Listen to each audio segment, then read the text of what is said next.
Hello and welcome back to my channel. Today I am going to walk you through how to set up your left hand, fingers, and arm on the cello. This is for you if you feel unsure about what exactly the mechanics are that are working to get the string down into the fingerboard to produce a good cello sound. It's one thing to know where things are supposed to go, but what you really need to know is the mechanics underneath it all, and how the arm, wrist, hand, fingers, and even back muscles are all working together to produce your left hand cello setup. Okay, so let's just dive right in. The very first principle you need to know is that the arm gets the hand and fingers where they need to go. So to demonstrate this, just make a fist, plop your fist at the top of the fingerboard, and then use your arm to move your hand down and back up. You're just driving your fist or your blob up and down the cello. But notice your arm is the initiator of this motion. It's not that your fingers are stretching and then everything else follows, right? So we're just noticing this relationship between the arm, hand, and the fingers. The next thing you need to know is that when we're establishing our left hand cello setup, we're not going to be utilizing the thumb. The thumb isn't going to do anything pressing against the back of the fingerboard. That is the opposite of what you want in your cello setup, because that leads to squeezing, which leads to tension, and does not lead to your ideal cello, beautiful ringing cello sound. So just know going in that the thumb isn't really going to be involved here in this initial setup process. But what you do need to know is that in general, the thumb and the middle finger, otherwise known as the cello second finger, are best friends or magnetic fingers.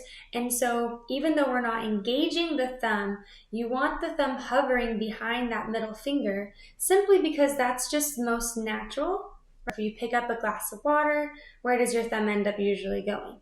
Behind your middle finger or your second cello finger, right? So we want to keep the hand as natural as possible in the cello hand setup to avoid tension and have the most mobility possible. Next, let's identify what part of the finger is going to be making contact with the fingerboard and the string. You might have already heard that you're going to be on the tips of your fingers, and that is true, but you're not going to be right where the nail hits the skin. That's not very comfortable, so you're going to be a little bit underneath that. So if you were going to hold your hand up in the air and just touch the top of your fingers, you'll notice it's just kind of right around there, near the top of your finger pad. Okay, so step one, you are going to put that knuckle on the fingerboard, and notice how that sort of naturally puts your arm in alignment, right? When you put your knuckle up, odds are you aren't squeezing your armpit, and odds are your arm isn't high in the sky like this.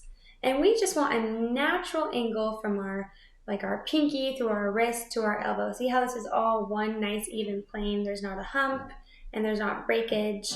And so I like to start my setup by plopping a fist, and now I open up.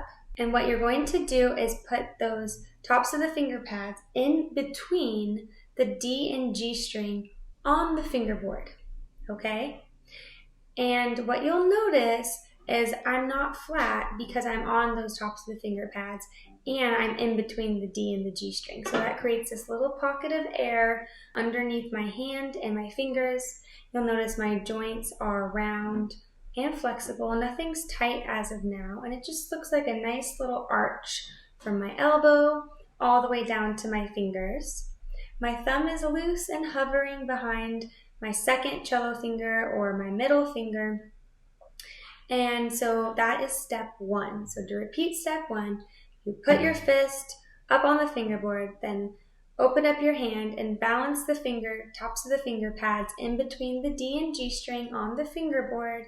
Wiggle your thumb to make sure it's not pressing or squeezing the back of the fingerboard, and then place it hovering behind your second cello finger.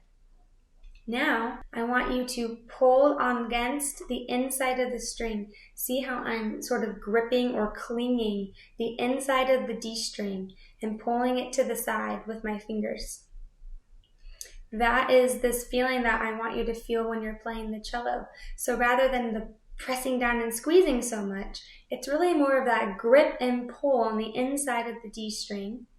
And then the natural weight of your arm is just going to pull the string down into the fingerboard from that grip, from that cling. You're just going to roll it down. So when you approach this from an arm standpoint, you're clinging the inside of the string with the fingers, but the arm is rolling the string down, right? It's almost as if you were doing a row with cables at the gym or pulling back against, somebody else. It's sort of that feeling, and it comes from the arm. You might feel it a little bit behind the shoulder or under the armpit a little bit, but this is going to make cello playing really sustainable because you're using a big muscle group. If you try to do everything with this little muscle group of your hand fingers, it's just a recipe for tension and discomfort. But if your baseline left hand position comes from that grip, that cling, and that roll with the arm, you're going to be feeling really comfortable. Last idea I'm going to give you for just your basic left hand setup today is the idea of pronation. So if you're holding a glass of water and you go to drink it, your hand pronates back. That twist is called pronation. And we need to have a little bit of pronation when we're playing the cello because when we hold the cello, it is at an angle, right? So if we try to align our left hand straight up and down, that's not going to match the angle of the fingerboard and create some discomfort in the wrist and other issues as well. And so in order to match the angle of the fingerboard, the angle of the cello resting against your body, before you go to place your cello cling, you need to pronate slightly. Just pretend like you're pouring a little bit of water back onto your cello. And so we need to build that little bit of pronation into our left hand setup. So if you place your fist up on the fingerboard, open up your hand, let your fingertips between the D and the G string, and then pretend like you're pouring a little bit of water back onto yourself, and then your arm weight will roll the string down into the fingerboard. And that is your basic left hand cello setup. So the things I want you to think about are that the thumb is not squeezing or really engaged as of now at all. You're on the tops of your finger pads. You have this tunnel under your hand and fingers. You are slightly pronated back. And your fingers grip the inside of the string, but your arm is what rolls the string down into the fingerboard. And that is going to set the foundation for tension-free playing and producing a beautiful ringing tone. So if this is helpful for you, hit subscribe so that you don't miss the next series of videos, which is going to be how to check your cello sound with your left hand setup, to check that your left hand setup is working for you and not against you. And if you want even more, you can download my blueprint for adult cello beginners. I'll link that to this video description. Okay, I'll see you guys next time. Give this a like or a thumbs up if you liked it, and feel free to leave any questions in the comments. Bye!